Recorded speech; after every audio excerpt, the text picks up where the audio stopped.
বন্ধুরা আজকে পড়ছে প্রচণ্ড বৃষ্টি আর বাড়িতে রয়েছে ইলিশ মাছ। তো আমি ভাবলাম ঝটপট আমি রান্না করে নিই ইলিশ মাছে বেগুন আর কুমড়ো দিয়ে কালো জিরা কাঁচা লঙ্কা ফোড়ন দিয়ে সেই সাবেকি মাছের ঝোল রান্না ইলিশ মাছে, যেটা আমাদের মা দিদারা করে থাকতো। ভীষণ লাইট রান্না, এটা খেলে কোনো পেট খারাপ হবে না। অনেকেই ইলিশ মাছে অ্যালার্জি আছে বা পেট খারাপ হয় বা পেট ছাড়ে, এরকম একটা ব্যাপার আছে। বাট এই ঝোলটা খেলে বা এই রান্নাটা খেলে তোমাদের কোনো প্রবলেম হবে না, এটা শিওর। এবং এটা একটা ডায়েট কুক এবং সবাই খেতে পারো, কম তেলে রান্না। এখানে আমি দেখাবো আমি কী করে এই কালো জিরা কাঁচা লঙ্কা ফোড়ন দিয়ে ইলিশ মাছ রান্না করলাম, এবং সাথে আমি কিছুটা ইলিশের তেলও রেখে দিয়েছি। বিকজ ইলিশের তেল কাঁচা লঙ্কা ডোলে আর নুন দিয়ে খেতে পুরো মানে এক থালা ভাত তুমি খেয়ে নিতে পারবে। আমি তো একটা থালা ভাতই খেয়ে নিই, আর কিছু খাই না। ইলিশ মাছ খেলে পরের দিন খাই বা পরের মানে বিকেলের দিকে খাই। দুপুরে যদি তেল দিয়ে খেলাম, বিকেলে তাহলে ইলিশ মাছটা দিয়ে খাই। তো চলো রান্নাটা তাহলে শুরু করা যাক।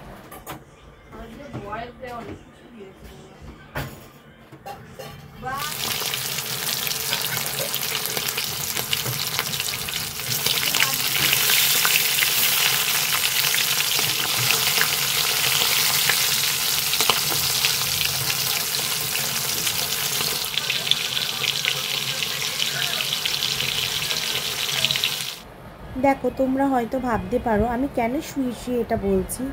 বিকজ আমি ইলিশ মাছটা এই গরমের মধ্যে, বৃষ্টি পড়ছে তবু গরম কি যাচ্ছে, যাচ্ছে না। আর রান্নাঘরটা আমার ভীষণই ছোটো, সেই রান্নাঘরে দাঁড়িয়ে ইলিশ মাছ রান্না করে পুরো ঘেমে নিয়ে একসার হয়ে গেছি। তো যাই হোক বন্ধুরা, ইলিশ মাছটাকে আমি খুব ভালো করে ধুয়ে নুন হলুদ মাখিয়ে প্রথমে নেব ভেজে। ভাজার পরে আমি সেগুলো তুলে নেব একটি পাত্রে। তারপরে আমি কেটে নেব কুমড়ো আর বেগুন। এখানে আলুও আপনি দিতে পারেন, অপশনাল, আবার নাও দিতে পারেন।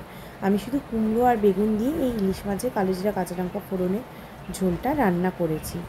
তো আমি কেটে নেব কুমড়ো এবং বেগুন এবং সেগুলো খুব ভালো করে ধুয়ে রেখে দেবো।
আমি যে কুমড়ো আর বেগুনটা ধুয়ে রাখলাম, এটাও ঠিক ইলিশ মাছের মতোই নুন হলুদ মাখিয়ে ভালো করে ভেজে রাখবো। আচ্ছা, ইলিশ মাছে খেতে একটা কথা বলি, অনেকে ইলিশ মাছ কড়া ভাজা পছন্দ করেন না, বা অনেকে কড়া ভাজা পছন্দ করেন। যারা যেরকম ভাজা পছন্দ করেন তারা সেরকমভাবেই ভেজে নেবেন। তো চলুন, আমার দুটো খেপে ভাজা হয়ে গেল, সবজি ভাজা হয়ে গেল, ইলিশ মাছ ভাজা হয়ে গেল। ইলিশ মাছ ভীষণ তাড়াতাড়ি রান্না, আর আমি যে সবজিগুলো ইউজ করেছি সেগুলো ভীষণ তাড়াতাড়ি কুক হয়ে যায়। তো এগুলো আমার ভাজা হয়ে যাওয়ার পর আমি কড়াইতে নেব ফ্রেশ তেল। যেটা ইলিশ মাছ ভাজার তেল সেটা তো আমি ঢেলে রেখেছি আলাদা করে ভাত দিয়ে খাওয়ার জন্য, আমি আর সেটা ইউজ করছি না। তো এবারে আমি নেব কড়াইতে ফ্রেশ তেল, এবং তার মধ্যে দেব বেশ কিছু কালো জিরে ফোড়ন এবং অনেকটা কাঁচা লঙ্কা আমি দিয়েছি, বিকজ আমি ঝাল পছন্দ করি। তোমরা যে যেরকম ঝাল খাও সে সেরকম কাঁচা লঙ্কা দিতে পারো।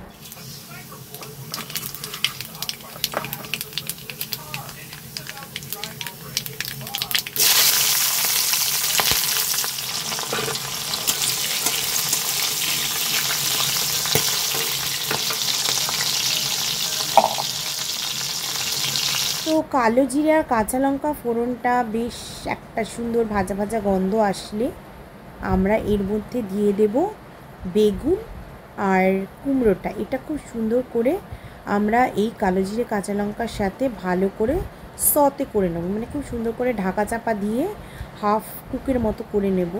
ধরুন 40% কুক করে নিলাম। যখন এটা 40% কুক হয়ে আসবে তখন আমি এর মধ্যে অ্যাড করব জল। জল দিয়ে আমি এটা বেশ কিছুক্ষণ ফুটতে দেবো। ভীষণ তাড়াতাড়ি হয়ে যাবে রান্নাটা। যখন এটা ফুটে আসবে, কারণ এটা তো মানে 40% কুক হয়েছিল, এবং জল দিয়ে ফোটানোর পরে এটা মোটামুটি 90% কুক হয়ে যাবে। দেন সেই অবস্থায় দেখে নেবে তোমরা কুকটা হয়েছে কিনা বা সিদ্ধ হয়েছে কিনা।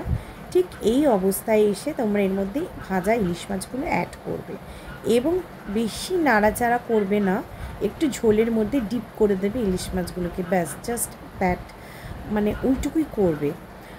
আর তারপরে কিছুক্ষণ চাপা দিয়ে স্ট্যান্ডিং টাইমে রেখে দেবো।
তো বন্ধুরা, দেখেই তো বলেই তো আমার জিভে জল চলে আসছে। এতটাই ভালো হয়েছে ইলিশ মাছটা খেতে, তোমরাই দেখে নিও। এবং আচ্ছা, আরেকটা জিনিস বাদ গেছে বলা, যে ইলিশ মাছটা যখন হয়ে যাবে, আমরা যেমন অন্য রান্নায় গরম মশলা দিই নামানোর আগে, তখন নামানোর আগে আমি যে ইলিশ মাছ ভাজার তেলটা তুলে রেখেছিলাম, সেই তেলটা থেকে কিছুটা তেল ওপর দিয়ে ছড়িয়ে দিও, দেখবে অসাধারণ হয়েছে। তো যাই হোক, ভাত দিয়েই খাবে অবশ্যই। এইটা রান্নাটা হলে মানে 1 পট মিল হয়ে যায়, তো অসাধারণ লাগে খাবারটা খেতে। ভাতের সাথে গরম গরম খাবে। এবং কেমন হলো আমার এই কালো জিরে কাঁচা লঙ্কা ফোড়ন দিয়ে সাবেকি বনেদি, মানে ডায়েট কুকিং বলো, যাই বলো, সাবেকি রান্না বলো, বনেদি রান্না বলো, কেমন হলো অবশ্যই কমেন্ট করে জানিও। তোমরাও রান্না করো, খাও এবং খুব সুন্দর করে বানাও, আরও সুন্দর করে বানাও, এবং আমাকে আরও কিছু টিপস দেবে কমেন্টে যে এটা কতটা আর কি করলে এটা ভালো। লাইক কমেন্ট করো, শেয়ার করো এবং আমার চ্যানেলটা সাবস্ক্রাইব করো। দেখো আমি করেছি শুয়ে একটুখানি রেস্ট নেব, দেন আবার উঠে আমাকে যেতে হবে আমার অন্য কাজে, মানে অন্য কাজ করার জন্য উঠতে হবে। তো টাটা সবাইকে, লাভ ইউ।